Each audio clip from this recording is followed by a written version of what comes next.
So ప్రజలు గమనిస్తారు. కానీ ఒకటి బీఆర్ఎస్లో జాయిన్ అవ్వకుండా బీజేపీలో జాయిన్ అయ్యారు అంటే బీఆర్ఎస్ అనేది ఒక హిందూ వ్యతిరేక పార్టీ నా దృష్టిలో. ఎందుకు? హిందుత్వంపై ఎవరు మాట్లాడితే వాళ్ళపై దుమ్మి కేసులు, గోరక్షణ ఎవరు చేస్తే వాళ్ళపై దుమ్మి కేసులు, గోరక్షకులపై హత్యాయత్నాలు జరిగితే వాళ్ళపై ఉల్టా గోరక్షకులపై దుమ్మి కేసులు, వాళ్ళని కాపాడుకోవడం అన్నిటికీ ముఖ్యంగా ఎంఐఎం లాంటి మతతత్వ పార్టీతో దోస్తీ ఉంది. అసొంటి పార్టీ అంటేనే నాకు హేట్.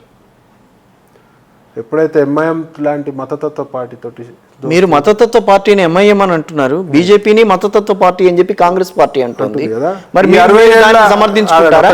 నేను కూడా కౌంటర్ ఇస్తా కదా. ఓకే, ఈ 60 years పాలనలో కాంగ్రెస్ పార్టీ ముస్లింలకు ఏం మంచి చేసింది? ముస్లిం సోదరుల వల్ల త్రిపుల్ తలాక్ చట్టం తెచ్చిన ఘనత బీజేపీ పార్టీది. వాళ్ళకి అంత ధైర్యం ఉందా? అంత ధైర్యం ఉందా అని అడుగుతున్నా. ఇలా ముస్లింలకి ఎన్నో సంక్షేమ పథకాలు, ఇల్లులు, రకరకాల బెనిఫిట్స్ బీజేపీ పార్టీ ఇచ్చింది. సరే, ముస్లిమ్స్ ఓటేస్తారా ఓటేయరా అనేది సెకండరీ. ఎంత శాతం ఓట్లు పడతాయి అనేది ప్రపంచం అందరికీ తెలుసు. అయినా కూడా ఎప్పుడు కూడా వివక్షకి బీజేపీ అనేది వివక్ష చూపించలే.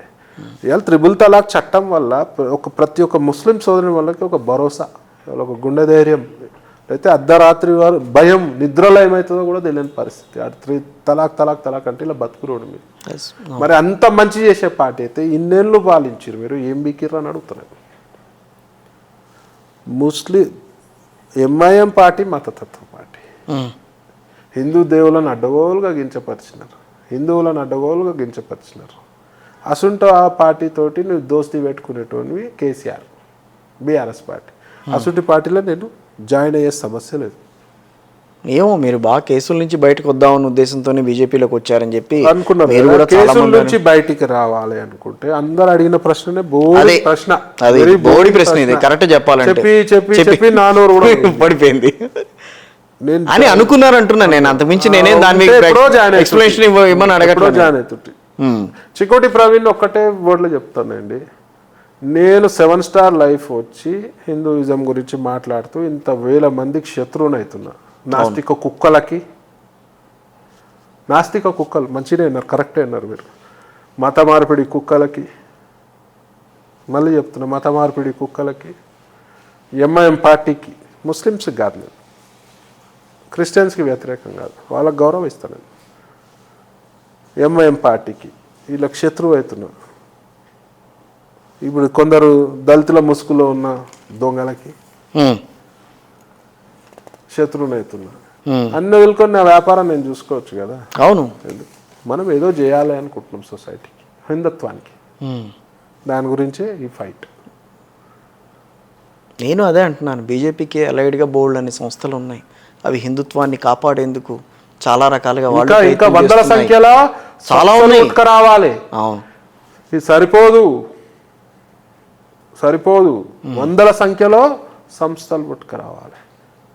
వీళ్ళంతా మతం ఎప్పుడో 70 ఏళ్ళ 100 ఏళ్ళ కింద కుల వివక్షకి చోటు చేసుకుందని ఓడు చేసిండని చెప్పి ఇవాళ అందరు హిందువుల మీద మీరు కక్షగా సాధించడం ఎంత మటుకు కరెక్ట్ సార్?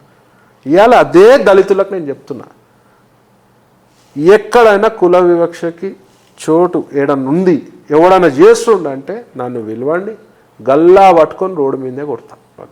దళితులకి గుళ్ళల్లో ఏంటన్నా రానియలేదు, మీరు రానియలేదు అంటే ఏంటన్నా జరుగుతా చెప్పండి, నేను వచ్చిన దళిత సోదరుని గుళ్ళకి తీసుకెళ్తాను. ఎవడు ఆపుతాడో కూడా చూస్తా. తప్పది. ఇలా నా ఆఫీస్లో వంట చేసేటోళ్ళు దళిత సోదరుడు, కలిసి తింటాం. నాకు కుల వివక్షకి చోటే లేదు నా మనసులో. నాకు మతం ఇంపార్టెంట్. ఇవాళ మీరు ఎప్పుడో జరిగిన కుల వివక్షకి ఇవాళ మీరు దాన్ని దృష్టిలో పెట్టుకొని యువతరం మనసులో విషం మొత్తం నాటుతుంటే ఎంత మటుకు కరెక్ట్? అది కరెక్ట్ కాదు. ఏమన్నా జరుగుతుందా కుల వివక్ష? ఏమన్నా మీ కులానికి అన్యాయం జరిగితే మీ వెంబడి నేను కూడా వస్తా, నా వెంబడి నా టీం వస్తుంది, నా వెంబడి నా లీగల్ టీం వస్తుంది. ఏడి వరకు అంటే ఆడి వరకు ఫైట్ చేయడానికి నేను రెడీగా ఉన్నా. కానీ మీరు ఇట్లాంటి పనులు చేయొద్దని నేను చెప్తాను. వెనకాల జోదం ఆడారు, తర్వాత క్యాజినోలు నడిపారు. తప్పేం లేదు ఈయన వచ్చి వాళ్ళ నీతులు చెప్తున్నారని మాట్లాడతారు. అబ్సల్యూట్లీ తప్పలేదు. నేను కూడా అదే అంట. అదే అన్నారు మీరు అనండి, పర్వాలేదు చూద్దాం. నేను ఇల్లీగల్ గేమ్ నడపలేదే. ఇప్పుడు కూడా గోవా 4 చేతుల్లో 5 మొత్తం మీరే అంటున్నారు కదా 7 స్టార్ లైఫ్ నాది అని. మీరు కాబట్టి మాట్లాడగలుగుతున్నారు హిందుత్వం ఇవన్నీ అవన్నీ. అవును మాట్లాడుతున్నారు కదా. నాది లీగలే కదండి బిజినెస్. ఇల్లీగల్ నేను అనలా. మీకు చక్కగా 5,000 లోపలికి వెళ్తున్నాయి కాబట్టి మీరు హిందుత్వం గురించి గట్టిగా మాట్లాడగలుగుతున్నారు. 5,000 లోపలికి వెళ్తున్నాయి కాబట్టి మీరు హిందుత్వం గురించి మాట్లాడగలుగుతున్నారు. నేను హిందుత్వం మాట్లాడి నేను ఇక్కడ మొత్తము టైం నేను ఎక్కువ మటుకు ఇక్కడ కేటాయిస్తూ నా బిజినెస్ ఎటనో అనుకున్నట్టు ఉన్నా నేను ఇప్పుడు. వింటుర్రా? నేను ఓన్లీ డబ్బులే కావాలి, నేను డబ్బులే సంపాదించాలి, నాకు డబ్బులే ముఖ్యం అనుకుంటే ఇదంతా శత్రుత్వం అవసరం లేదు. పోయి మంచిగా బిజినెస్ మీద అదే నేను కూడా అడుగుతున్నా, ఎందుకు హాయిగా బిజినెస్ కాపాడుకోవాలని అదే నేను కూడా చెప్తున్నా. అటు రాజకీయం అంటారు, ఒక పక్క రాజకీయం అంటారు, ఒక పక్కనేమో హిందుత్వం అంటారు, ఒక పక్కనేమో బిజినెస్ అని అంటారు. అన్ని కావాలని అంటారు. అన్ని కావాలి, తప్పలేదు. ఎలా కుదురుతుంది? కుదిరినంతనే చేసుకుంటా, కుదిరినంతనే చేసుకుంటా. 2 పడవల మీద కాళ్ళు వేస్తున్నారేమో. 2 పడవలు అనుకోండి, నాకు చేతనైతే నేను నడపగలుగుతా. వరల్డ్ రికార్డ్ అవుతుందేమో, అది కూడా తప్పదు. తప్పు లేదు కదా. నేను తప్పు చేస్తే మాట్లాడాలి, దీనికి క్యాసినోకి సంబంధం లేదు. క్యాసినోలో రే పార్టీలు ఉంటాయా? అదే తెలియకుండా మాట్లాడే చాలా మంది మాట్లాడుతున్నారట ఈ మధ్యన. కసినో అనే స్పెల్లింగ్ తెలియదు, కసినో అనేది తెలియదు, వాట్ ఈస్ కసినో అనేది తెలియదు. ఇప్పటికీ ఒక చిన్న విషయం, రేవ్ పార్టీలు జరిగితే గోవా గవర్నమెంట్ లీగల్ లైసెన్స్ ఇస్తుందా? ఏం మాట్లాడతారు, ఏం చేస్తారు, అర్థం పడతలేదు. మీరు సెల్ఫ్ ఊహించుకొని. కాదు నేను ఒక్కటి మాట్లాడతాను. ఇప్పుడు మన గూగుల్లోకి వెళ్ళి చికోటి ప్రవీణ్ అని కొట్టంగానే ఇవే వస్తూ ఉంటాయి. రాని ఏం తప్పు, ఏం తప్పు ఉందంట. నేను చేసే వ్యాపారమే కదా. ఇలా వైన్ షాప్ వాడు గుళ్ళకి దండం పెట్టుకోద్దా? వైన్ షాప్ వాడు దేవుళ్ళకి దండం పెట్టుకోద్దా? వైన్ షాప్ నడిపెట్టేవాడు హిందుత్వం మాట్లాడొద్దా? ఇలా కళ్ళు షాప్ చేసేవాడు మాట్లాడొద్దా? అది that's what I want from you. That is the only thing. ఇవాళ దొంగనా కొడుకులు స్కాములు చేసి ప్రజల డబ్బు మింగిన ఉంది తప్ప అంటారండి. వాళ్ళు మాట్లాడొద్దంట. మనిషిని మోసం చేసి హత్యా రాజకీయాలు చేసేటోళ్ళు మాట్లాడొద్దు. వ్యాపారం చేస్తున్నా లీగల్గా అన్నప్పుడు బంద్ అవుతుంది. బంద్ అని నేను కూడా బంద్ చేసుకుంటా. దేవుడికి మొక్కరా అండి? కనకదుర్గ వైన్స్ అని ఉంటుంది. తప్ప అది? తప్పేం లేదు. ఏం మాట్లాడతారు మీరు? ఎవరికన్నా ఎగ్గొడితే తప్పు, ఎవడన్నా ముంచితే తప్పు. ఏ మొగోడు చెప్పాడు బిజినెస్లో ఉండి, అరే రాకుండా క్యాసినోకి, గెలుపు శాతం తక్కువ, సరదాగా రండి, డబ్బులు ఒడగొడతారు. వినండి, డబ్బులు ఒడగొడతారు మీరు అని చెప్పే మొగోడు ఎవడని ఉన్నాడా? చికోటి ప్రవీణ్ ఉన్నాడు. మరి దీనికి ఎప్పుడు హర్షించరే? ఎవరు హర్షించరు. దీనికి ఎప్పుడు హర్షించరే? యువతని సన్మార్గంలో నడిపించాల్సిన ఒక రాజకీయ నేత చెప్తున్నా కదా, రమ్మని చెప్పట్లే కదా, వాళ్ళని ప్రోత్సహించినట్టు కదా, ప్రోత్సహించినట్టు వద్దనే చెప్తున్నా. నేను ఇంత సంపాదించానని చెప్పుకుంటున్నారుగా. ఏం మాట్లాడతారు? నేను ఏ రోజు చెప్పలే నా ఆస్తులు ఇంత, నేను ఇంత సంపాదించిన ఏ రోజు చెప్పలేదు. ఏం మాట్లాడతారు మీరు?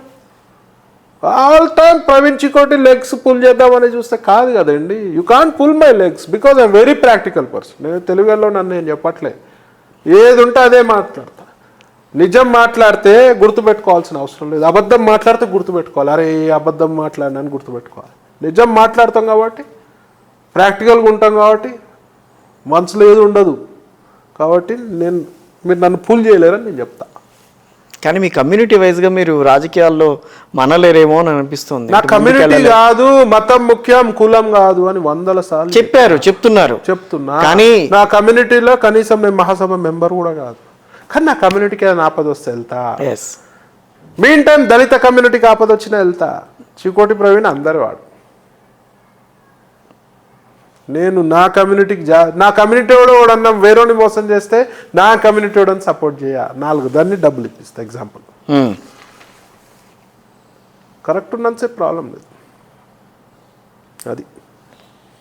సో మీరు పార్టీలో కొనసాగుతూనే ఉంటారు, హిందుత్వం కోసం పోరాడుతూనే ఉంటారు టిల్ మై లైఫ్ ఎండ్స్.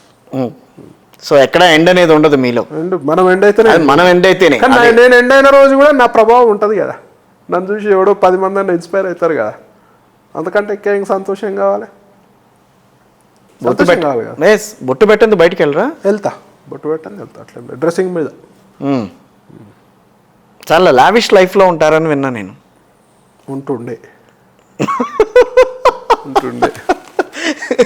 రాజకీయాల్లోకి వచ్చిన తర్వాత అన్నీ వదులుకోవాల్సి వచ్చింది. లావిష్ ఏముంటుంది చెప్పండి. What you mean by lavish? What you mean by lavish? చాలా క్యాజువల్ గా, చాలా చక్కగా మంచి మంది ఖరీదైన కార్లలో తిరగటం కానీ, ఖరీదైన వ్యక్తులతో తిరగటం కానీ. కార్ ఒకటే ఉంటుంది. ఓకే, కార్ ఒకటే ఉందో నాకు నేనే కార్ ఒకటే లగ్జరీ ఉంటుంది. లగ్జరీ ఉంటే సరిపోయింది, సరిపోదు కదా. అన్ని చాలా ఉంటాయి లావిష్ అంటే, బట్టలు, షూస్, అన్నీ ఉన్నాయిగా, అన్నీ ఉన్నాయి. ఉంటాయి, డబ్బులు సంపాదించడం ఉంటాయి. నాకు ఒక అవకాశం ఇస్తారా? మీతో నేను మీ ఏదైతే మీ జంతువులు, మీరు జంతు ప్రేమికులు కూడా కదా, ఎవరు మాట్లాడరే? జంతు ప్రేమికులు మంచి చేసినప్పుడు ఎవడు మాట్లాడలే. మంచి అది మంచి, నేనేం తప్పనట్లేదు.